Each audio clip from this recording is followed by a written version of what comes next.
உங்கள் speaker sound கிளியராக இல்லையா, சவுண்டு உடஞ்சி வருதா, இதுக்கு காரணம் என்னென்னு தெரிஞ்சுக்கலாம் வாங்க. நம்ம ஆம்பிளிஃபையர் போர்டில் சவுண்டு டிஸ்டார்ஷனோட இல்லை ஹம்மிங்கோட இந்த மாதிரி சவுண்ட்ஸ் வந்துச்சு அப்படின்னா இதில் வந்து ஒரு சின்ன ஒரு ப்ராப்ளம் இருக்குது. அது என்னன்னு சொல்லி நம்ம தெரிஞ்சுக்கலாம். ஃபஸ்ட்டு வந்து நம்ம இதில் இருக்கக்கூடிய சர்க்யூட்டில் VA stage and amplification stage and voltage stage எல்லாத்துலேயுமே அவுட்புட் ஸ்டேஜில் மூணுலேயுமே வந்து நம்ம பயாசிங் வோல்டேஜ் கரெக்டாக இருக்கா அப்படின்னு சொல்லி செக் பண்ணதுக்கப்புறம் இதே மாதிரி ப்ராப்ளம் வந்துச்சு அப்படின்னா நம்ம வந்து மேனுவலாக பார்த்தோம்னா நம்மளுக்கு வந்து இதில் தெரியாது. காம்பவுண்ட் ஏதாவது ஃபெயிலியர் இருக்கா அப்படின்னு பார்த்தோம்னா நம்மளுக்கு வந்து இல்லை எந்த காம்பவுண்டுமே உங்களுக்கு வந்து ஃபெயிலியர் வந்து தெரியாது. நம்ம என்ன பண்ணோம் அப்படின்னு கேட்டிங்கன்னா இந்த மாதிரி சவுண்ட் வந்து வரதுக்கு காரணம் என்ன அப்படின்னா ஒரு டிரான்சிஸ்டர் வந்து ஒர்க் ஆகுது, இன்னொரு டிரான்சிஸ்டருடைய அவுட்புட் வந்து கரெக்டாக ஒர்க் ஆகலை. ஸோ வந்து பார்த்திங்கன்னா நம்ம அவுட்புட்டில் போட்டிருக்கக்கூடிய இந்த ஃபீஸிபிள் ரெஜிஸ்டரை வந்து நம்ம மல்டிமீட்டரில் கண்டினியூட்டி போட்டு நம்ம செக் பண்ணி பார்க்கணும். கண்டினியூட்டியில் நம்ம வந்து செக் பண்ணலாம். இப்போ வந்து பார்த்திங்கன்னா ஒரு அவுட்புட்டோடைய ஃபீஸிபிள் ரெஜிஸ்டர் வந்து உங்களுக்கு கண்டினியூட்டி காமிக்குது. ரெண்டாவது அவுட்புட்டில் இருக்கக்கூடிய ஃபீஸிபிள் ரெஜிஸ்டர் வந்து நம்மளுக்கு கண்டினியூட்டி காமிக்கல. ஸோ நம்ம ஒரு சைடு இருக்கக்கூடிய அந்த டிரான்சிஸ்டரோட அவுட்புட்டு மட்டும் வரனால நம்மளுக்கு வந்து சவுண்ட் அவுட்புட் வந்து கிளியராக இல்லை.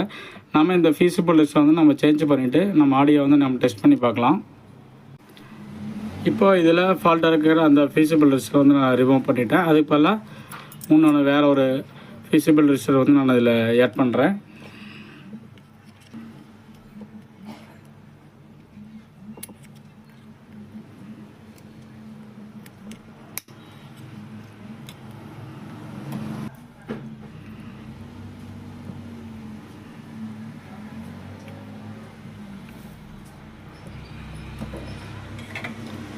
வேறு ஒரு ஃபீஸிபிள் ரெஜிஸ்டர் வந்து நம்ம ஆட் பண்ணியாச்சு. இப்போ வந்து பார்த்திங்கன்னா இதுக்கு சப்ளை கொடுத்துட்டு நம்ம ஆடியோ டெஸ்டிங் வந்து நம்ம செக் பண்ணலாம். இப்போ ஆம்பிளிஃபையருக்கு வந்து சப்ளை ஆன் பண்ணிவிட்டேன். இப்போ ஸ்பீக்கர் அவுட்புட் வந்து நான் செக் பண்ணி பார்க்குறேன். தெற்கு கால்வாய்கள் மூலமா தூத்துக்குடி மாவட்ட விவசாயத்துக்கும் குடிநீருக்கும் தண்ணீர் போகுது. இந்த மதகுகள் வழியா தண்ணி கொட்டுற சத்தம் இருக்கே, அதை கேட்டு ரசிச்சுட்டே இருக்கலாம். அப்படியே குழந்தைகளோட ஜாலியா ஒரு பிக்னிக் போகலாம். அன்னைக்கு அந்த பக்கம் இருக்கிற இப்போ பார்த்தோம்னா நம்ம சவுண்ட் அவுட்புட் வந்து கிளாரிட்டி வந்து நம்ம ரெடி ஆயிடுச்சு. இந்த போல்லையும் பார்த்தீங்கன்னா இந்த ஃபீஸிபிள் ரெசிஸ்டன்ஸ் தான் வந்து கம்ப்ளைண்ட் இருந்துச்சு.